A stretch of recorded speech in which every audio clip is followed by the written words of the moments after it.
चीजें बताना चाहती हूँ। सबसे पहले तो बहुत बहुत मुबारक हो सभी कांस्टेबल के अभ्यर्थियों को, क्योंकि जो फॉर्मूला लगाया गया था, मैं सभी को कहूंगी, जो सिलेक्टेड है उन्हें भी कहूंगी, जो नॉट सिलेक्टेड है उन्हें भी कहूंगी, जो इस रिजल्ट से अंदर बाहर होंगे उन्हें भी कहूंगी।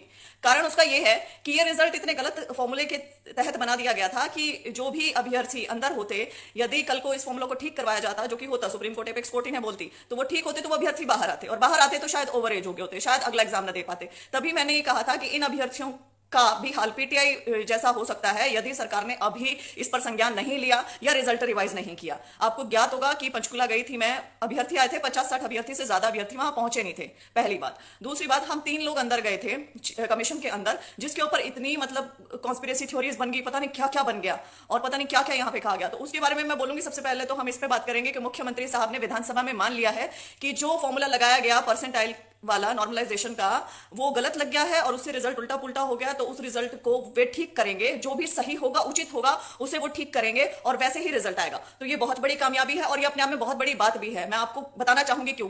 करने को तो रिजल्ट सीधा सीधा निकाल के दे सकते थे, बाद में कोर्ट में अभ्यर्थी लड़ते रहते, पता नहीं किसकी सरकार होती, वो अभ्यर्थी निकलते, दूसरे अभ्यर्थी आते। तो यहां पर माननीय मुख्यमंत्री साहब की प्रशंसा बनती है, बिल्कुल बनती है। कारण उसका यह है कि जैसे ही उनके पास डिटेल रिपोर्ट पहुंची है, मैं जानती हूं कि उनके पास डिटेल रिपोर्ट कब पहुंची है, यह भी मुझे पता है, तो उन्होंने उसके ऊपर तुरंत एक्शन लिया है। तो इस चीज के लिए, इस मामले के लिए मैं उनकी आभारी हूं। सारे के सारे कांस्टेबल अभ्यर्थी उनके आभारी हैं। दूसरी चीज कि ये क्या कहते हैं कि ये जो रिजल्ट रिवाइज होगा, ये कैसे होगा, कौन से नए फॉर्मूले से होगा, ये अभी तक किसी को नहीं पता है। ये हमें बाद में पता चलेगा। लेकिन एटलीस्ट अब ऐसी गलती नहीं की जाएगी कि परसेंटाइल में अंक जोड़ दिया जाए। अब जो भी होगा वो पहले से ठीक होगा, सही होगा, उचित होगा। राइट? अच्छा जी, अब मैं एक और यहां पे सवाल रेज करना चाहूंगी कि ये तो ऐसा मुद्दा था जो उठ गया बहुत अच्छे से, जो मान लीजिए सड़कों पे भी हम लोग बोल रहे हैं या मीडिया में हम लोग बोल रहे हैं या अभ्यर्थी बोल रहे हैं, मीडिया में कुछ भी रिकॉग्नाइज हो गया, वो विधानसभा तक चला गया, विधानसभा में मुद्दा उठ गया। ये है ताकत विधानसभा की। अब मैं ये भी आपको बताना चाहूंगी कि जो भी मैं मुद्दा बोल रही हूं, मैं क्यों चाहती हूं कि विपक्ष उसे बोले। यहां मैं आपके थोड़े से ना ये क्या कहते हो, दिमाग के थोड़े पर्दे खोलना चाहती हूं। मैं क्यों चाहती हूं कि विपक्ष बोले, क्योंकि जब भी विपक्ष विधानसभा में सवाल करेगा तो सरकार पक्ष को जवाब देना पड़ेगा, तो सरकार को देना पड़ता है। लेकिन यदि मैं कहूं, कहलवाऊं या कुछ भी है कि भाई मैं जाके मुद्दे बताऊं किसी को भी कुछ भी, तो क्या बोलते हैं, मेरे ऊपर उंगलियां उठाई जाती हैं कि ये तो कांग्रेसी है, ये तो फलाना है, ये तो ढिमका है।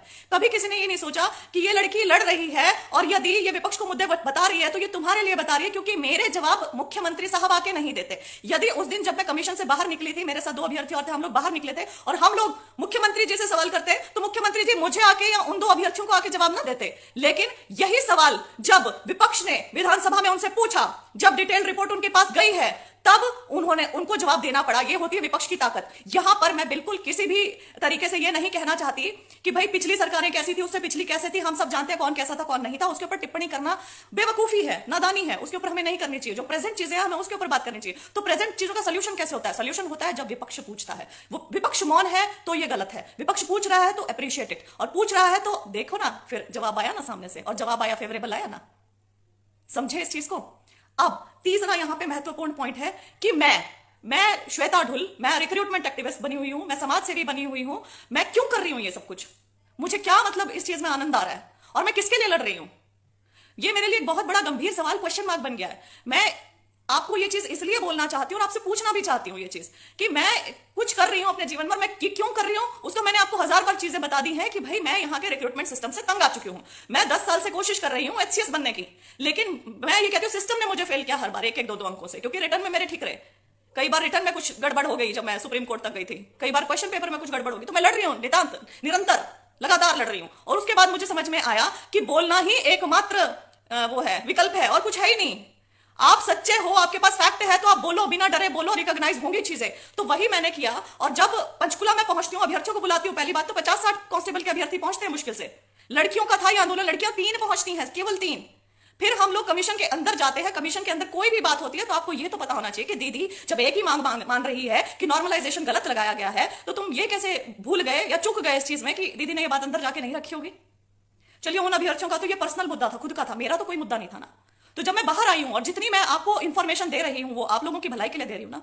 आज जो मुख्यमंत्री साहब ने कहा, उनके मुंह से कहना कितना अच्छा लगा। यही चीज यदि कल को मैं बोल देती पहले, तो कैसा लगता? और मान लीजिए मैं बोल देती लेकिन वो होती ना, तब मैं भरोसा कर सकती हूं या मान लीजिए मुझे सामने से जो भी जवाब दिया गया, क्या मैं उसके ऊपर 100% भरोसा कर सकती हूं? आज तो मैं बोलती हूं कि मैंने अंदर जाके उन्हें कहा कि आपने फॉर्मूला गलत लगाया। यही चीज दो अभ्यर्थियों ने भी बोली है जो साथ में थे कि फॉर्मूला गलत लगाया, और हमने अंदर यही डिमांड की थी कि आप इसको देखेंगे, मतलब आप इसका कोई ना कोई सोल्यूशन निकालेंगे, आप ऐसे रिजल्ट ना दें। यह थी हमारी मांग कि रिजल्ट किसी भी हालत में ज्वाइनिंग नहीं होनी चाहिए, रिजल्ट नहीं आना चाहिए। और इसमें मैं कमीशन का भी तहे दिल से धन्यवाद करना चाहूंगी कि ज्वाइनिंग नहीं हुई इसी दौरान बीच में, कि यह चीज रुकी रही। अगर ये चीजें उस दिन मैं बाहर आकर बोल देती, आप सोचिए जरा, दिमाग लगाइए, बोल देती, तो क्या लिटिगेशन फाइल नहीं हो जाती उसी दिन, उसी बेसिस पे? मैं क्यों धैर्य रख रही हूं जब मुझे इतना भला बुरा कहा जा रहा है, जब मुझे कह रहे हैं पता नहीं क्या क्या बोल रहे हैं कि अंदर जाके ये सेटिंग करके आ गई, अंदर जाके ये पता नहीं क्या, ये तो उन्हीं की हो गई, ये तो उन्हीं की भाषा बोलने लगी है, ये है सब है। मेरी कोई भाषा नहीं है, ना मेरी इनकी भाषा है, ना मेरी उनकी भाषा है, मेरी है सच की भाषा बस। जहां उन्होंने भी बहुत सही सही बातें बोली कि फॉर्म नहीं भरने आते बच्चों को, तो यही चीज आके बोली तो बोलते भाई मैडम तो अपनी भाषा बदल गई, मैडम तो देखो उन्हीं के रंग में रंगी, मैडम तो नहीं बोले। मतलब शर्म आनी चाहिए आप लोगों को। और उस दिन मुझे सबसे पहली बार फील हुआ कि मैं जिनके लिए लड़ रही हूं क्या सही लोग हैं। कितने लोग मुझसे कितनी रिपोर्ट्स लेते हैं, क्या क्या मुझसे पूछा जाता है, क्या क्या नहीं, कितने टाइप के पुल्स एंड प्रेशर्स हैं। Going through all that I am doing this all because I want change in the recruitment system in Haryana. दिल से चाहती हूं मैं कि रिक्रूटमेंट सिस्टम यहां पे बदले हरियाणा में। उस दिन मैंने कहा कि जितनी बताने वाली बातें उतनी बता रही हूं, उस पर इतना मतलब क्या, कितना गंद, कितना मतलब तुम इतना गिरोगे। सिर्फ उन बच्चों ने बिलीव किया जो उस दिन 50-60 लोग खड़े थे। इतने ही यदि आप अपनी भर्ती के लिए कंसर्न होते तो पंचकुला खड़े होते, और जितने मेरे भाई बहनें, 2-3 ही तो बहनें थी, जितने मेरे भाई वहां पे खड़े थे वो सब सेटिस्फाइड होके वहां से गए थे। तब मैंने कहा था कि आप मुझसे या इन दो अभ्यर्थियों से एक और फालतू सवाल नहीं करेंगे, बस आप भरोसा रखें। विधानसभा में मुद्दे उठ रहे हैं तो मतलब देखे जा रहे हैं ना, कहीं तो सुनवाई हो रही है ना, कहीं तो पता तो चल रहा है ना कि ये चीजें गलत है। ऑथेंटिक सोर्स यहां से चीजें पता चल सकती हैं, यहां से फैक्ट्स उठ सकते हैं, यहां से फैक्ट्स पता चल सकते हैं। इतना दिमाग तो रखते हैं ना आप। मैं ये लड़ाई मतलब मैं अपनी सेल्फ सेटिस्फेक्शन के लिए भी लड़ रही हूं। मेरी सेटिस्फेक्शन है इसमें। मैं जानती हूं मेरी नौकरी नहीं लगनी है अब कभी भी, क्योंकि मैं नौकरी के लिए ना कभी अप्लाई करूंगी ना कुछ है। लेकिन मैं ये चाहती हूं कि जैसे मेरा सपना रहा है नौकरी करने का, कि मैं सदा मैंने मतलब फर्स्ट आई हूं क्लास में, मैं ऑल इंडिया रैंक 1 रह चुकी हूं चंडीगढ़ यूनिवर्सिटी के एंट्रेंस एग्जाम में ह्यूमन जीनोमिक्स। मैं ऐसे राइटिंग में ये कुरुक्षेत्र यूनिवर्सिटी की सेकंड टॉपर रह चुकी हूं, फर्स्ट टॉपर रह चुकी हूं, sorry, poster making second topper. मतलब मैं यूनिवर्सिटी लेवल और स्टेट लेवल में ऐसे आ रही हूं, तो अचानक से कॉम्पिटेटिव एग्जाम में ऐसा क्या हो जाता है भाई कि मुझे लास्ट रैंक भी नहीं मिलती, वो भी 10 सालों में। तो मतलब मुझ में कहीं कमी है। तो मैं जब उसे देखती हूं तो मुझे पता लगता है कि मुझ में कमी नहीं है, तो सिस्टम में कमी है। तो यदि मैं उसको ठीक करना चाहती हूं अपने अपने तरीकों से, मैं हमेशा कहती हूं कि मैं गोल ओरिएंटेड काम करती हूं, मैं नहीं रोज की रोज उस पे सड़क पे उतर सकती है कुछ भी है, तो उसमें साथ दो भाई। और नहीं दे सकते हैं तो सीधा सीधा फिर विरोध ही रहो, विरोध में ही रहो, कोई दिक्कत नहीं है। लेकिन अपशब्द कहने का या उल्टा सीधा लिखने का किसी को कोई वो नहीं है, मतलब नहीं होना चाहिए। ये गलत बात है। शिक्षित हो आप लोग, पढ़े लिखे हो ना, तो पढ़े लिखों की तरह बिहेव किया करो। एनीवेज, तो मेरा तो यही कहना था कि भैया मैं अब बिल्कुल ही ये चीज छोड़ रही हूं कि जैसे मेरे को थोड़ा बिलीव रहता था ना कि अभ्यर्थी हैं कि ठीक है कोई बात नहीं इनके लिए करना है या कुछ भी ऐसा, तो मैं ये चीज आप लोगों के ऊपर बिलीव अपना छोड़ रही हूं। मैं अपने तरीकों से और अपनी सहूलियत से, और जो मुझे लगेगा कि ये गलत है या सही है उसके हिसाब से काम करूंगी। मैं जवाबदेही छोड़ रही हूं कि मेरी कोई जवाबदेही नहीं है किसी भी अभ्यर्थी या किसी के प्रति। जब मुझे लगेगा कि ये मैसेज कन्वे करने लायक है मैं करूंगी, जब मुझे लगेगा कि ये जानकारी थोड़े दिन मैं पी लूं तो उसमें अभ्यर्थियों का भला होगा तो मैं वैसे ही करूंगी, चाहे आप लोग कुछ लिखें ना लिखें। खैर, तो मैं ये कहना चाहती थी आप लोगों को कि भाई अब मैं इसे अपनी लड़ाई समझ के ही लड़ूंगी। बहुत सारे अभ्यर्थियों की बहुत सारी प्रॉब्लम्स रहती है, आते हैं मिलने, घर भी आते हैं, सब कुछ है, सुनती भी उनकी। लेकिन एक चीज मैं बहुत अच्छे से समझ गई हूं, वो ये है कि यदि आपके पक्ष की बात रहेगी तो बहन जी बहुत अच्छी रहेंगी, यदि आपकी उल्टी बात चलेगी तो श्वेता से बुरा कोई नहीं। ये चीज रहेगी, ये चीज मैं बहुत अच्छे से समझ गई हूं। लेकिन मेरा स्टैंड ये रहेगा हमेशा, जो सही है उसके साथ मैं रहूंगी, जो सच है उसके साथ रहूंगी। ना मुझे आपके मुंह पे बोलने में दिक्कत होती, ना मुझे सरकार के मुंह पे बोलने में दिक्कत होती, ना मुझे विपक्ष के मुंह पे बोलने में दिक्कत होती, ना मुझे मीडिया में बोलने में दिक्कत होती। जो सही रहेगा उसके साथ रहूंगी। आज भी मैं जानती हूं कि रिजल्ट रिवाइज होगा तो बहुत सारे अभ्यर्थी, मुख्यमंत्री साहब ने कहा 200-300 अभ्यर्थी बाहर हो जाएंगे, 200-300 अंदर आ जाएंगे। तो जो 200-300 बाहर रहेंगे उनके लिए शायद श्वेता सदा के लिए बुरी हो जाएगी। लेकिन एक और बात मैं ये बताना चाहती हूँ भाई और बहनों कि ये 200-300 जो अभ्यर्थी आज बाहर निकलेंगे ना, ये शायद 5-6 साल बाद कोर्ट से बाहर निकलते। तो उससे तो बेटर है कि आज निकल के तुम नए एग्जाम की तैयारी कर लेना, ठीक है। अब जो भी लगे हैं बट ओरिजिनल ही ज्वाइन होने चाहिए संदीप चहल, बिल्कुल वही होने चाहिए। और अब रिजल्ट रिवाइज होगा तो it will be for good, because अभी तो बिना सोशियो इकोनॉमिक के कोई लगा ही नहीं, अभी तो बिना एक्स्ट्रा मार्क्स के कोई लगा ही नहीं। जो टॉपर है उसको बाहर कर दिया सिस्टम ने, तो वो अंदर जाएगा। तो मैं अब इस चीज के लिए, हाँ मैं एक और चीज आपको कहना चाहती थी कि मुख्यमंत्री साहब ने नॉर्मलाइजेशन की जगह न्यूट्रलाइजेशन बोल दिया। तो इतने आप ना क्रिटिकल क्यों होते हैं, मुझे ये नहीं सुनना था कि आपको टांग खींचनी क्यों है। हमारे बुजुर्ग हैं भाई, हमारे माननीय मुख्यमंत्री हैं, अगर वो कुछ गलत बोलते हैं, मान लीजिए गलत मतलब शब्द कोई गलत बोल रहे हैं कि भाई वो नहीं उनको ध्यान, तो उसमें इतना क्रिटिकल होने की क्या जरूरत है। लेकिन मैसेज तो उनका समझो ना, जो मैसेज वो देना चाह रहे हैं वो मैसेज आप अडॉप्ट करो, ठीक है। जो वो कहना चाहते, इतना क्रिटिकल नहीं हुआ करते, ठीक रहा करो। मतलब क्यों हो इतने क्रिटिकल, क्यों नहीं सीधा सीधा मैसेज गेन करते हो, क्यों नहीं मतलब थोड़े शांत रहना सीखते, इतनी इतनी अधीरता किस लिए है, हर एक बात में रिएक्ट क्यों करना है। वहां पे वो चीजें पहुंचाती है तो ग्लेयरिंग चीज थी। ये जो कांस्टेबल का रिजल्ट था ना, ये तो बिल्कुल साफ साफ दिख रहा था कि ये गलत है, तो ये तो ठीक करना ही करना था। बाकी चीजों में तो ये मनमानी चला सकते हैं ना कि उसको थोड़ा डिले कर दें या कुछ कर दें, बट हम अपने एफर्ट्स कंटिन्यू रखेंगे। मैम क्या नॉर्मलाइजेशन भी खत्म होगा, पूजा भनवाला, पूजा पता नहीं है इसका कि नॉर्मलाइजेशन खत्म करेंगे या नहीं करेंगे। इतना जरूर पता चला है कि गलत लगा दिया है नॉर्मलाइजेशन, उसको ठीक करेंगे। अब वो जो ठीक करेंगे उसमें नॉर्मलाइजेशन हटा रहे हैं या नॉर्मलाइजेशन के साथ ही ठीक करेंगे, सोशियो इकोनॉमिक के अंक जोड़ के अब नॉर्मलाइज करके परसेंटाइल वाला ही मेथड लगा के निकालेंगे, वो अलग बात है। बाकी हम अपनी तरफ से देके आगे थे फॉर्मूला, ये सब कुछ डिटेल रिपोर्ट भी पहुंच चुकी है। हाँ मैंने शुरू में बोला था कि मैं जानती हूँ डिटेल रिपोर्ट पहुंच चुकी है। बहुत धन्यवाद और शुभकामनाएं आप सबको, और ऑल द वेरी बेस्ट। जो हुआ अच्छे के लिए हुआ, वी होप कि जल्दी से जल्दी रिजल्ट रिवाइज होगा, फीमेल का भी होगा, मेल का भी होगा, और आगे से ऐसी गलती नहीं करेगा कमीशन। और बहुत बहुत धन्यवाद सरकार का भी कि सरकार ने इसको रिकॉग्नाइज किया टाइमली। बहुत सारे स्टूडेंट्स हैं वो अनिल विद से मिले थे, तो एक चीज़ तो मैं सबसे पहले आपको ये बता देता हूँ कि एक्चुअल में कोई भी व्यक्ति कोर्ट से ऊपर नहीं है, चाहे वो कोई नेता हो, चाहे वो एचएससी हो, चाहे वो कोई सीएम हो, कुछ भी हो, कोर्ट से ऊपर कुछ नहीं है। पहली बात तो ये। दूसरी बात ये कि आप लोग क्या समझते हैं कि अनिल विज के हाथ में कुछ है, तो मैं बता दूं कुछ हाथ में नहीं है। दूसरी चीज़, उनको विषय जो समझाना चाहिए था वो नहीं समझाया किसी ने कि एक्चुअल में हो क्या रहा है। सीधा जी हमारा रिजल्ट निकलवा दो, हमारा रिजल्ट कब आएगा, ये सब चीज़ें हुई जो होनी नहीं चाहिए थी और जो होती भी नहीं है। जब केस कोर्ट में है फिर उसके बाद ये बारे में बात करना कि सर जी रिजल्ट डाल दो, और सबको पता है कि भाई खुद गवर्नमेंट ये बात बोल चुकी है रिजल्ट रिवाइज होगा, तो रिजल्ट रिवाइज होगा तो सिंपल सी बात है कि मेथड तो ठीक लग के आएगा ना। तो अब इसके बाद ये चीज़ें कैसे हो सकती है आप बताओ, क्योंकि एचएससी तो अब डिसाइड नहीं कर पा रही है कि हम क्या फॉर्मूला लगाएं क्या नहीं लगाएं, इसलिए ये चीज़ें तो सीधी सीधी बात वहीं पर चली जाती है। इसके अलावा एक बात और बहुत सारे स्टूडेंट उठा रहे हैं जिसको लेके काफ़ी बार मुझे मैसेज भी मिल रहे हैं और स्टूडेंट्स की चिंता भी मुझे उसके ऊपर। मैं एक बात बता दूं डियर, भर्ती कैंसिल होगी या नहीं होगी, ठीक है, भर्ती कैंसिल होगी या नहीं होगी ये तो काम है कोर्ट का, लेकिन मेरा अपना व्यू ये है कि भर्ती कैंसिल नहीं होने वाली, किसी भी सूरत में भर्ती कैंसिल होने के चांसेस नहीं है, मात्र 1% चांस है, ठीक है।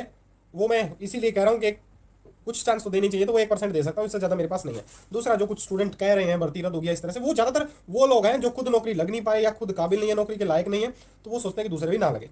तो उस तरह की प्रवृत्ति के लोग हैं जिनको लगता है कि उनका सिलेक्शन होगा नहीं, तो वो दूसरों को डिमोरलाइज करने के लिए ही सिर्फ इस तरह की बातें कर रहे हैं, अदरवाइज भर्ती कैंसिल होगी ऐसा कोई नहीं कह रहा, ठीक है। इसके अलावा एक पॉइंट और जिसको लेके बहुत सारे स्टूडेंट पजल हो रहे हैं कि इक्वी परसेंटाइल फॉर्मूला जो कोर्ट में एचएससी ने दिया, रिप्लाई दिया 19 तारीख को, वो फाइनल है कि नहीं, उसको भी कई कह रहे कि गलत है। मैंने अभी तक वो ज़्यादा देखा नहीं है, मेरे घर में काम चल रहा है तो मैं टाइम नहीं दे पा रहा हूँ चीज़ों को, मैं लाइव आपके साथ इसीलिए कि बहुत सारे मैसेज आ रहे थे। इसमें मैं एक चीज़ अपनी ऐड करके ये कहना चाहता हूँ कि कोई भी मेथड अभी तक कोई फाइनल नहीं है, और एचएससी फाइनल कर लेगी वो भी फाइनल नहीं है। फाइनल वही होगा जो कोर्ट करेगा, और कोर्ट ने सभी अलग अलग मेथड, जो भी मेथड है, जो चीज़ें अप्लाई हो सकती है एचएससी की तरफ से बिना नॉर्मलाइजेशन परसेंटाइल 1% जो भी एचएससी देना चाहती है, वो उन्होंने अप्लाई करने के लिए 50-50 स्टूडेंट्स के लिए बोल दिया है कि आप 50-50 स्टूडेंट्स पे दोनों में करो, मेल का भी और फीमेल का भी, उसके ऊपर वो देंगे। और उसके बाद उनको ये लगेगा कि कितने बच्चे इफेक्ट हो रहे हैं इससे, उसके अकॉर्डिंग ही वो रिजल्ट को तैयार करेंगे, उसके अकॉर्डिंग ही वो अनाउंस करेंगे कि ये वाला जो मेथड है वो लगना चाहिए रिजल्ट के लिए, ठीक ठीक है। तो मैं तो आपको सीधी सी वही बात कह रहा हूँ कि आप पक्का ये मानिए कि भर्ती कैंसिल नहीं हो रही है। इसमें सीधा सा यही है कि कौन सा मेथड अप्लाई होगा, इसी पे बात हो रही है। भर्ती कैंसिल और ना कैंसिल पे कोई मैटर चल ही नहीं रहा कोर्ट में। मिलेगा। मेरी एक बात मैंने पिछली बार भी बोली थी, मैं फिर बोल रहा हूँ, भाई चेयरमैन से मिलो या जिससे भी आप मिलो, सिर्फ उनको ये एक बात कहो कि एचएससी अपनी तरीके से सही मेथड लगा के ही प्रेजेंट करे। ऐसे कुछ भी उनके दिमाग में आया वो प्रेजेंट कर दे तो फिर कोई फायदा नहीं है, ठीक है। सीधा सा यही है कि सही तरीके से वो रिप्रेजेंट करे, सही तरीके से वो कोर्ट में पेश करे अपनी चीज़ों को, तब वो सही तरह से चीज़ें हो सकती है, जल्दी हो सकती है, ठीक है। नहीं तो ये 11 मई से एक डेट अगली मिलेगी, फिर अगली मिलेगी, फिर अगली, ऐसे चलता रहेगा जब तक एचएससी सही तरीके से अप्लाई नहीं करेगी।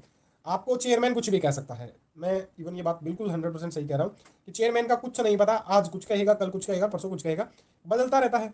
क्योंकि वही वाली बात होती है ना, झूठ बोल दो तो फिर आदमी को याद रखने में दिक्कत होती है, याद नहीं रहती कि पिछली बार क्या झूठ बोला था, वही बोलना है, तो नया झूठ बन जाता है, फिर अगली बार एक और नया झूठ बन जाता है, जो अक्सर देखते भी आप, ठीक है। तो इसीलिए आप सिर्फ और सिर्फ जो सही बात है उसको उठाएं, बाकी एचएससी को यही कहें, एचएससी से जब भी मिलना हो, चेयरमैन से मिलना हो, जो भी उनकी तरह से रिप्रेजेंटेटिव है उनसे मिलना, तो आप ये कहेंगे कि आप सही तरीके से सही मेथड लगाएं। और सबसे सही मेथड यही है कि सबको बराबर का मौका मिले, सभी शिफ्ट नहीं बल्कि मेल में तो मैं सेट की बात करूंगा, पेपर के अकॉर्डिंग जितने आपने फिजिकल में लिए उसी अकॉर्डिंग आपने उसकी कट ऑफ बनानी चाहिए। बस आप अलग अलग कट ऑफ लगा दो, कोई इशू नहीं है। बच्चों को कोई इशू नहीं है कि आप फीमेल कॉन्स्टेबल के 3 कट ऑफ अलग अलग बना रहे हो, किसी को कोई इशू नहीं है। इशू ये है कि जो भी सिलेक्ट हो 19 इवनिंग में वो टॉपर हो, 19 मॉर्निंग में वो 19 मॉर्निंग की टॉपर हो, जो 18 इवनिंग में वो 18 इवनिंग की टॉपर हो।